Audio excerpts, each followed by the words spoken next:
Hi, this is Janvi and welcome to my channel. तो दोस्तों, आज हम बात करेंगे सर्दियों में होने वाले कुछ छोटे मोटे रोगों की और उनके उपायों की।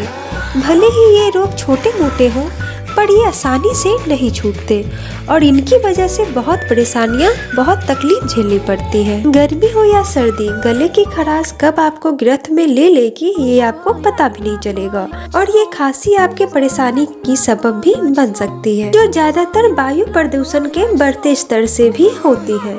अगर आप इस मौसम में खांसी से परेशान हैं तो कोई दवा या कफ सिरप लेने से पहले कुछ प्राकृतिक घरेलू उपाय जरूर अपनाएं और इसमें मैं आपकी मदद कर सकती हूँ। जी हाँ, हम बताने जा रहे हैं एक ऐसा कारगर और घरेलू नुस्खा खांसी से निजात दिलाने में आपकी 100% मदद करेगा। ये मेरा नुस्खा आपके लिए रामबाण इलाज की तरह साबित होगा।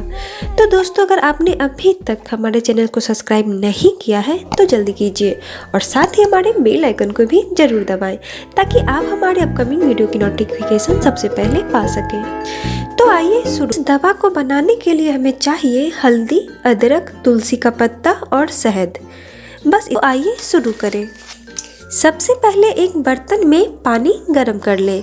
इसके बाद इसमें हल्दी, तुलसी के पत्ते डाल इसे तब तक उबालें जब तक ये पानी आधा ना हो जाए। अब इसे गैस से उतार लें और इसमें शहद मिला दें। अगर गले में खराश यानी कफ बहुत ज़्यादा है तो इसमें मुलेठी भी मिला सकते हैं और इस आयुर्वेदिक मिश्रण को दिन में 2 बार लें। इसे बनाने में इस्तेमाल की गई सामग्री आपकी इम्यून पावर को बढ़ाने में मददगार साबित होगी और आपकी खांसी को तो यूं गायब कर देंगी।